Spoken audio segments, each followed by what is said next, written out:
बिस्मिल्लाहिर्रहमानिर्रहीम बिस्मिल्लाहिर्रहमानिर्रहीम। प्रोग्राम ख़बर के साथ रज़वान चौधरी और अली फ़ारूक हाजिर हैं। आज इमरान ख़ान साहब ने लॉन्ग मार्च शुरू कर दिया। लॉन्ग मार्च का टाइम था तकरीबन 11 बजे सुबह का, लेकिन गुलबर्ग लिबर्टी चौक पर लोग इकट्ठे नहीं हुए उस टाइम। तो फिर प्रोग्राम बना के जी जुमे के बाद इसको शुरू किया जाएगा। तो जुमे के बाद 2 बजे के बाद ये लोगों ने आना शुरू किया। तकरीबन ये 3,000 से लेके, मैं मैक्सिमम अभी बता रहा हूँ, 3,000 से लेके जो गैर जो ज़राए हैं, जो अपना गैर सरकारी ज़राए, उसके मुताबिक तकरीबन 3 से 5,000, लेकिन मैं फिर भी इसको मार्जिन दूंगा, तकरीबन 3 से आप समझ लें 7,000 के करीब का जत्था था जो लोग उधर आए थे। खान साहब ने आज भी तकरीर की और उस तकरीर में फिर उन्होंने जो हमारे अदारे हैं, पाक फ़ौज का अदारा, उसको हरफ तनकीद बनाया। जी रिजवान साहब, कैसे हैं आप? ठीक ठाक अल्लाह हैं? के शुक्र जी, बिल्कुल ठीक ठाक। आप जी, सुनाएं। आज भी खान साहब ने जब तकरीर की तो जो DGISI और जो DGISSPR की प्रेस कॉन्फ्रेंस थी, उसके रिएक्शन में जो उन्होंने आज फरमाया, उन्होंने कहा जी मेरे पास बहुत से राज हैं, नहीं, उन्होंने ललकारा है जी। मेरे पास बहुत से राज हैं। तो बस सिर्फ इतना नहीं कहा, ओए DGISI, बस इतना नहीं नहीं, बात यह है कि कहा। नहीं नहीं, मेरे पास बहुत से राज हैं। तो खान साहब ज़रा हलफ दे के ये भी बताएं कि ये पार्टी बनाई किसने थी इनकी, ये भी ज़रा हल्फ दे दें। शेख रशीद साहब सारे राज से वाकिफ़ हैं। गेट नंबर 4 की पैदावार खुद समझते हैं नहीं, वो शेख हैं। साहब पीछे खड़े हुए थे। हाँ जी, वो गेट नंबर 4 की पैदावार होने का दावा करते हैं। हाँ।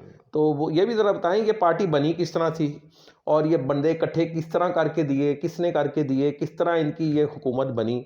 और 4.25 साल हुकूमत करने के बाद आज वो कह रहे हैं जी गरीब के लिए कानून और है और अमीर के लिए कानून और है। तो जो आपने रिफॉर्म्स लानी थी अदलिया के लिए, ये आप क्यों नहीं लेकर आए उस वक्त? देखें, ये पिछले व्लॉग में भी मैंने आपसे एक अर्ज़ की थी कि अगर आप इनका पिछला टेन्योर देखें 4 साल का, 4 साल के अंदर एक भी लेजिस्लेशन इन्होंने नहीं की जो पब्लिक इंटरेस्ट में हो। एक भी कानून साजी ऐसी नहीं है जिसको ये बता सकें पब्लिक के अंदर आकर। अब देखें इदारों को नहीं जी, आज भी उन्होंने कहा जी मेरे पास बहुत से राज हैं, तो मैं वो बताना नहीं चाहता। तो ये इंडिया मीडिया आज लगा रहा है सारा, देखें, ये आज दरबारी लगे हैं इंडिया के। मैं समझता हूँ ये बिल्कुल एजेंट की तरह काम कर रहे हैं ये इंडिया के। सर आज से नहीं इंडिया का लगे, मीडिया तो बहुत खुश है आज से नहीं कि जिस लगे। तरह ये हमारे अदारों को ये बदनाम करने की और उनको हरफ तनकीद कर रहे हैं। मैं आपको बताऊं, मैं बड़ा क्लोजली मॉनिटर करता हूं इंडियन मीडिया को। इंडियन मीडिया आज से नहीं लगा हुआ, ये इंडियन मीडिया उस दिन से ये पूरी एक गेम चला रहा है। और जिस दिन इनकी गवर्नमेंट ख़त्म हुई थी, जिसके बाद इन्होंने 180 डिग्री टर्न लिया था और आर्मी के अगेंस्ट हो गए थे और जनरल साहब को बुरा भला कहना शुरू किया, पहले दबे दबे अल्फाज में अपने सोशल मीडिया के थ्रू, उसके बाद फिर आहिस्ता आहिस्ता ये डायरेक्ट हो गए। देखिए, वो बड़ा खुल के मजाक कर रहे हैं हमें अपने टीवी के ऊपर बैठ के कि हम लोग लाखों डॉलर लगा के ये काम नहीं कर सकते थे कि जो इमरान खान ने हमारे लिए कर दिया, कि आज एक आम पाकिस्तानी रोड पे खड़ा होके, चौक में खड़ा होके DGISI को, DGISPR को, आर्मी चीफ को गाली देता है। तो वो देखें, आप ज़रा थोड़ा सा बैकग्राउंड में जाएं। मैं इंडिया के काफ़ी सारे जो एनालिस्ट हैं उनको सुनता हूँ, वो ये कहते थे कि 65 की वॉर में पाकिस्तान का पल्ला भारी क्यों था, इसलिए कि आर्मी और पब्लिक एक थी बिल्कुल। फिर उनको समझ आई कि इनके दरमियान में डिस्टेंस पैदा करें। उन्होंने फिर अगले 5 साल इस पर वर्किंग की। 71 में आप देखें हमारी सफ़ों में इंतशार पैदा हो चुका था। आपने ईस्ट और वेस्ट पाकिस्तानियों को लड़ा दिया। आर्मी के अगेंस्ट एक एजिटेशन खड़ी हो चुकी थी पॉलिटिशियंस की, उधर भी और इधर भी, दोनों तरफ। तो हुआ क्या, अल्टीमेटली आपने मार खाई। उसके बाद फिर आज तक पब्लिक को अपने इदारों से, अपनी फ़ौज से अलग नहीं कर पाए थे। अब ये फिर कर रहे हैं, अब ये फिर उनकी सफ़ों में दरार पैदा कर रहे हैं देखें ये और इसका काम फ़ायदा अल्टीमेटली उनको होगा। रजवान साहब, ये काम मैं समझता हूँ कि रूस नहीं कर सका। 79 हाँ, बिल्कुल में सही जब बात है। ये रूस ने अफ़गानिस्तान पर कब्ज़ा किया था, और ये ISI ही थी जिसने इंतहाई मेहनत और इसकी जांफशानी से, यानी कि ये मामलात देखे और वो रूस को शिकस्त हुई, जिसके नतीजे में 90s की दहाई में अपना रूस के मुख्तलिफ टुकड़े भी हुए। और दूसरा ये जब यही आईएसआई थी और यही जनरल परवेज़ मुशर्रफ साहब थे, मुझे कई इख्तलाफात हो सकते हैं परवेज़ मुशर्रफ साहब की हुकूमत पे आने के, लेकिन जो फैक्ट है वो मैं बताऊं, वो मतलब कहने का है कि उस वक्त भी जनरल परवेज़ मुशर्रफ साहब ने अमेरिका को कहा था कि जी आप अफगानिस्तान पर ना चढ़ाई करें, ये मुज़ाकरात से मामलात हल होंगे, लड़ाई से नहीं होंगे। ये सबक ये अमेरिका को और उसके इत्तेहादियों को 20 साल बाद याद आया, और फिर अमेरिका ने ये पाकिस्तान से कहा कि ये मामलात किस तरह सेटल डाउन करो। हाँ, टेबल पे लाएं और तो इसको ये सुलझाएं। एजेंसी है ऐसी जो जिससे ना सिर्फ मतलब पूरी दुनिया में इस टॉप एजेंसियों में से एक है, लेकिन मैं समझता हूँ कि इस एजेंसी को इस तरीके से और इस अच्छा फौज को इस तरीके से हरफ तनकीद बनाना ये इंतहाई नामुनासिब है, और ये ऐसी किसी चीज़ को बर्दाश्त नहीं किया अच्छा जाएगा। अली साहब, एक चीज़ बताएं, आप माशाल्लाह बड़े सीनियर साफ़ी हैं, ये अपने मुल्क में क्यों फेल हो जाती? ये एजेंसी अपने मुल्क में क्यों फेल हो देखिए जाती? इनके जी, सारे मैं तो एक्सपेरिमेंट फेल हो गए। आपसे ये बात कर रहा हूँ, अपने मुल्क में तो आप देखें वो इसलिए फेल भी हो गए, मैं समझता हूँ उस देखें, वक्त एमक्यूएम के से लेके आज ये तक जितने भी काम इन लोगों ने किए हैं, सब प्रोजेक्ट फेल हुए इनके। अभी रिसेंटली देखें, वो पाक सरजमीन बनाई इन्होंने उसको ख़त्म करने के लिए एमक्यूएम को, नहीं चल सकी। ठीक है, ये साहब आए, इनको 10 साल के लिए लाया गया था। लेकिन आपको पता है 10 साल के लिए लाया गया था, अच्छा, सारी दुनिया जानती है। थोड़ी सी मैं इंटरप्शन ये हाँ, सिर्फ करूँगा, 10 साल के लिए इनको बिल्कुल लाया गया होगा। अल्ताफ़ हुसैन साहब भी बिल्कुल आउट हो चुके थे, और ये पार्टी भी जो अल्ताफ़ हुसैन साहब को भी ये ज़्यादा दौर में ही यानी ये मौका मिला था, सियासी इनकी परवरिश शुरू हुई थी, और फिर भी उन्होंने ऐसे फतवे और ऐसे गद्दारी के बयानात देने शुरू किए, और वो आपके सामने ही हैं जो जो इंग्लैंड में बैठ के देते रहे।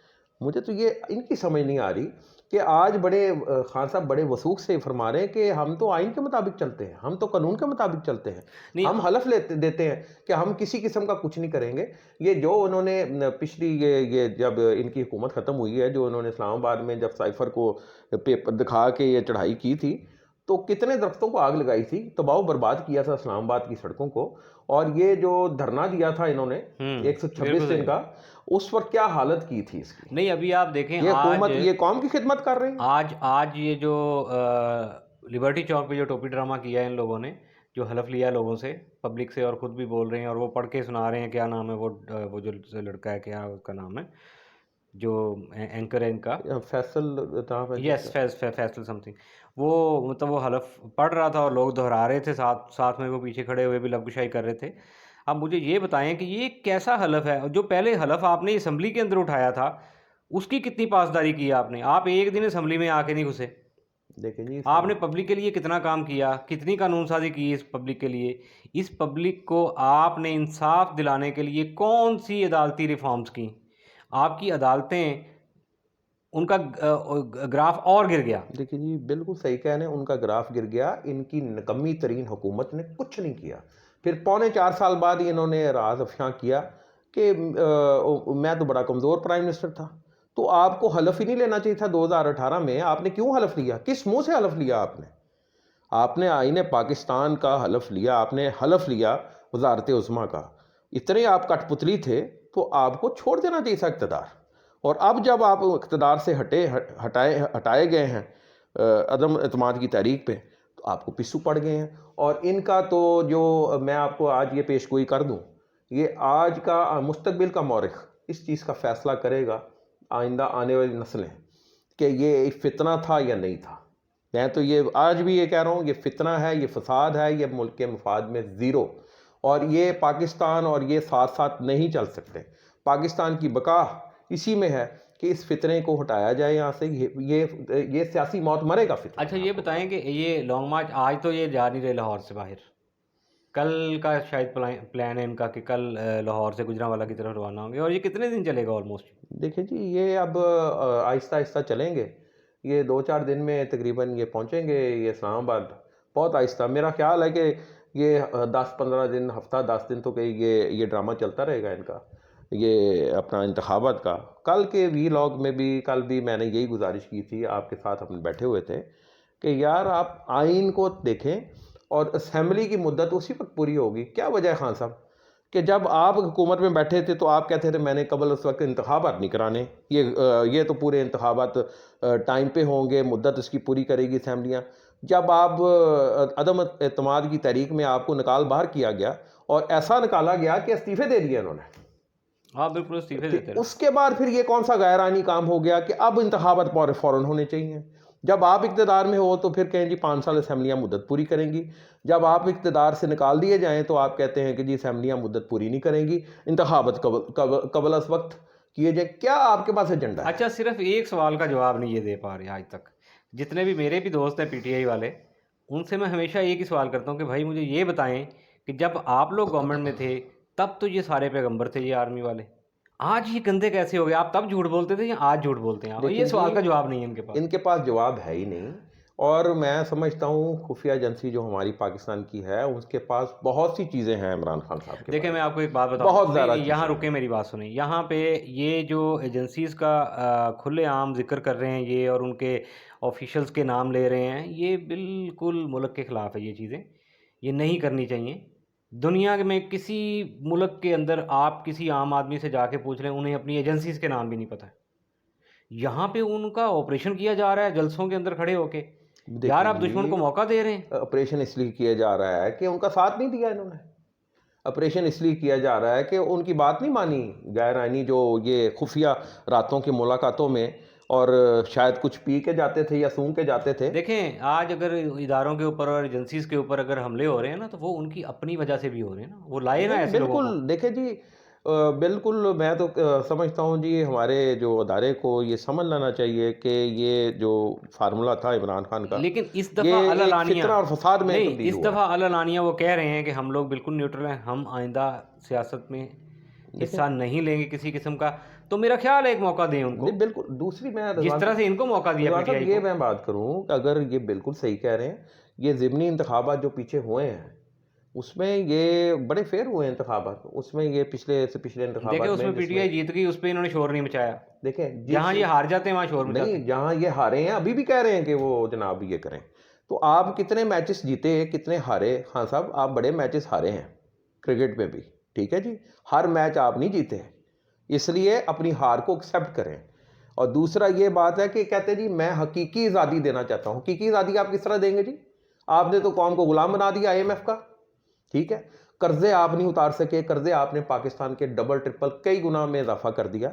हकीकी आज़ादी फिर एक लॉलीपॉप दे रहे हैं आप इस अवाम को। और मैं समझ रहा हूँ कि इस खान साहब के साथ वो लोग जो हमारे साथी दोस्त साथ लगे हुए हैं, जो पढ़े लिखे जाहिल समझता हूँ मैं।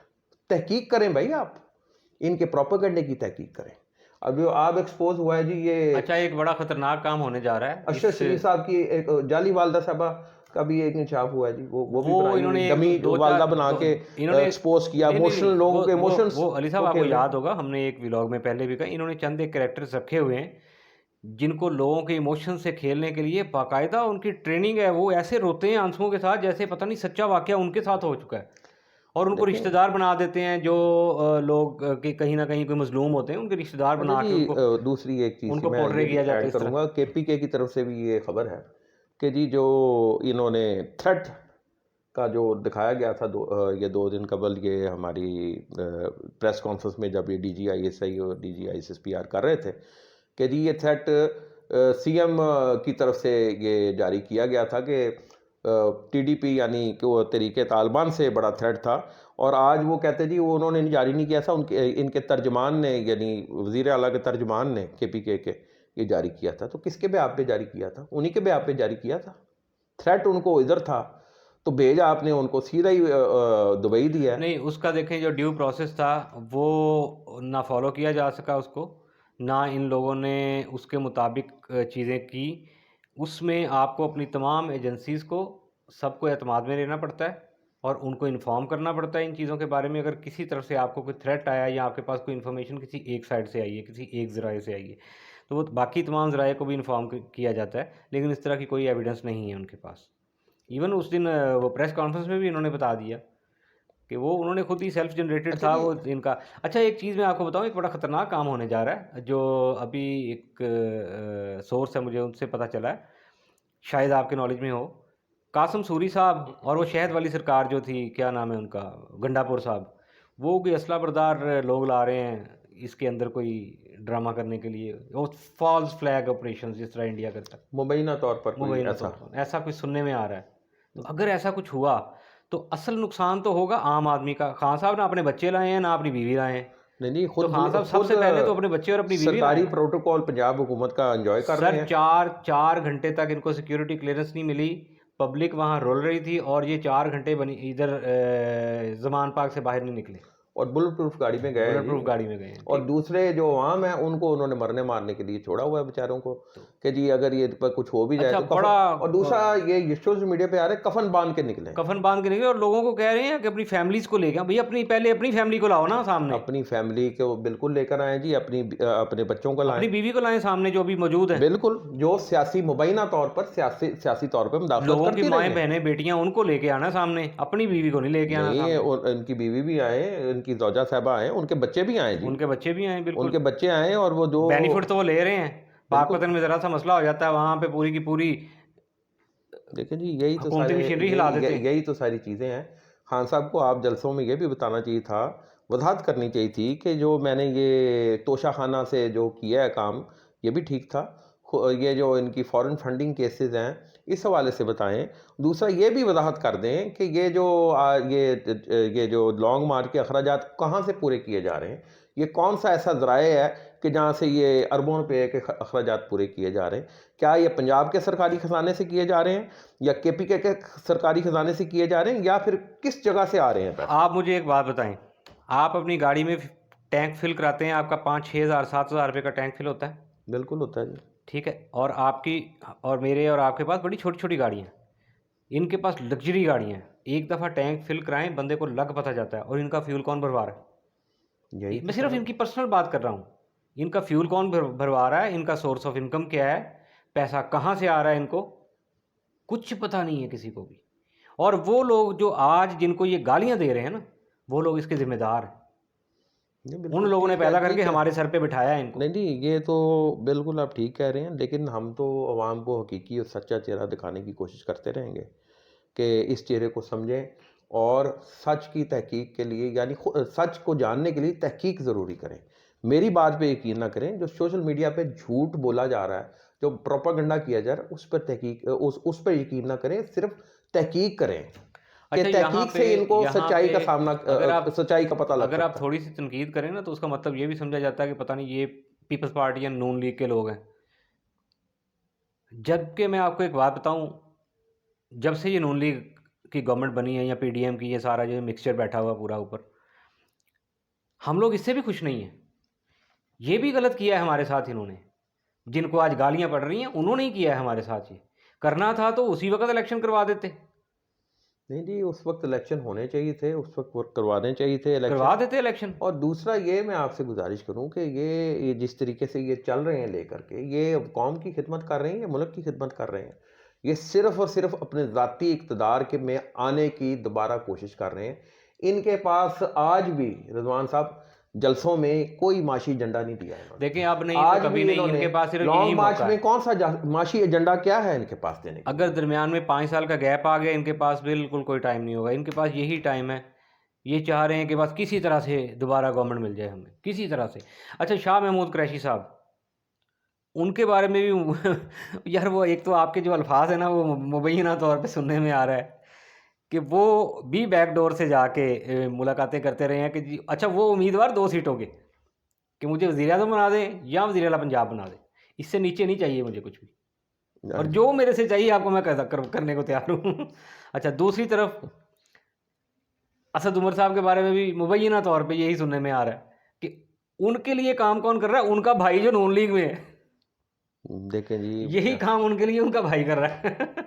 असद उमर साहब के लिए। असद उमर साहब के लेकिन लिए। रज़वान साहब, मैं फिर माशी उस पॉलिसीज़ पे आऊँगा। इन्होंने जब से ये जलसे जुलूस करने शुरू किए, इन्होंने एक भी माशी पॉलिसी का ऐलान नहीं किया कि मेरे पास क्या हल है। ये पिछले जलसों में 2018 से पहले भी ये बड़े बड़े लेक्चर देते थे सर 200 इकोनॉमिक्स के ऊपर कि मेरे पास ये मसाइल है, मेरे 200 पास बंदे की टीम ला रहे हैं हम लोग, ला रहे हैं। हमने शैडो पार्लियामेंट बना ली इनके है। पास, मैं आपको अपने साथियों व्यूअर्स को ये बताऊंगा, इनके पास ना पहले कोई एजेंडा था माशी और ना इनके पास अब है कोई एजेंडा, ना इनके पास कोई ज़राए हैं, ना इनके पास कोई इनका हल है। नहीं, जब तक आप ये देखें कैसे कैसे झूठ बोलेंगे कि हमने शैडो पार्लियामेंट बना ली, हम मौजूदा पार्लियामेंट को मॉनिटर कर रहे हैं। अब जब हम गवर्नमेंट में आएंगे 200 एक्सपर्ट्स हम लेकर आएंगे और इस मुल्क की तकदीर बदल देंगे वो। आप ये देखें 5 साल, बल्कि इनके बाद इनको तो 9 साल हो गए गवर्नमेंट में। 5 साल केपीके की पहली गवर्नमेंट, 4 साल की अब की, 9 साल।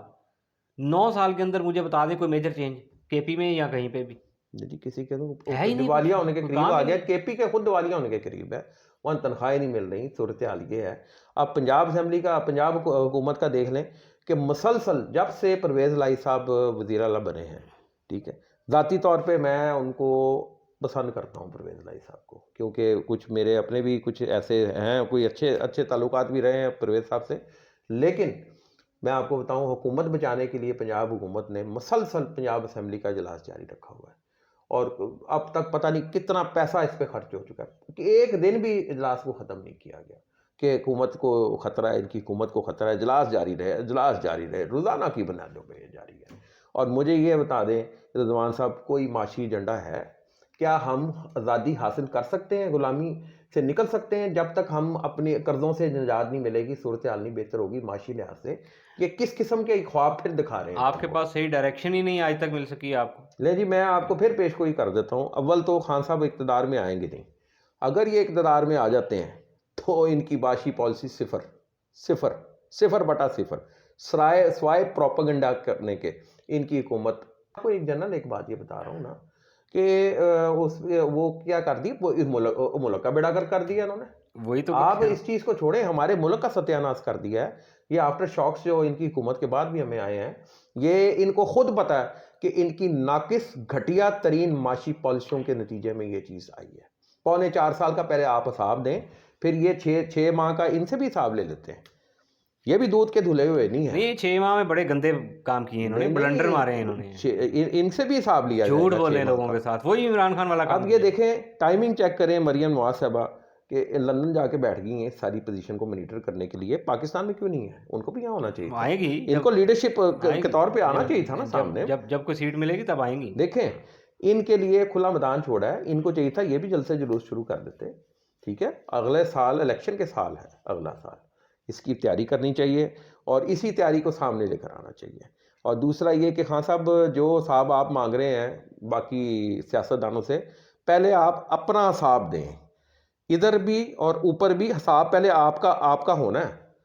अल्लाह ताला ने आपसे हिसाब नवाज शरीफ का नहीं मांगना, शहबाज शरीफ ने का नहीं मांगना, उन्होंने आपसे हिसाब मांगना कि कौम को आपने गुमराह किया, वर्गलाया, झूठा प्रोपेगेंडा किया। मैं तो इनको पहचान चुका हूँ, मुबश्शिर लकमान भी इनके साथ होते थे, हमारे सीनियर साफ़ी हैं, लेकिन उन्होंने इनको पहचाना, इनके बीच में बैठ के और किनारा कशी इख्तियार कर ली। और मज़े की बात ये कि जो साफ़ी इनसे दूर होता है वो लिफाफा जर्नलिस्ट बन जाता है। ऐसे ही। ठीक है जी। और जो ये तो बड़ी अजीब सी बात है जी इनकी, और जो इन्होंने साफ़ियों के साथ किया है अपने दौर में, वो भी डिक्टेटर के दौर में कभी नहीं हुआ जो इन्होंने किया है। हाँ, अभी ये है कि अगर कोई आपको इख्तलाफ भी है तो डिसेंसी के साथ उसका कमेंट कर सकते हैं आप, और हमारे चैनल को सब्सक्राइब करें और अपनी आरा से भी हमें आगाह करें। इंशाअल्लाह ताला दोबारा इस प्रोग्राम के साथ हाजिर होंगे। तब तक के लिए अली फ़ारूक और रिजवान चौधरी को इजाज़त दीजिएगा। अल्लाह निगहबान।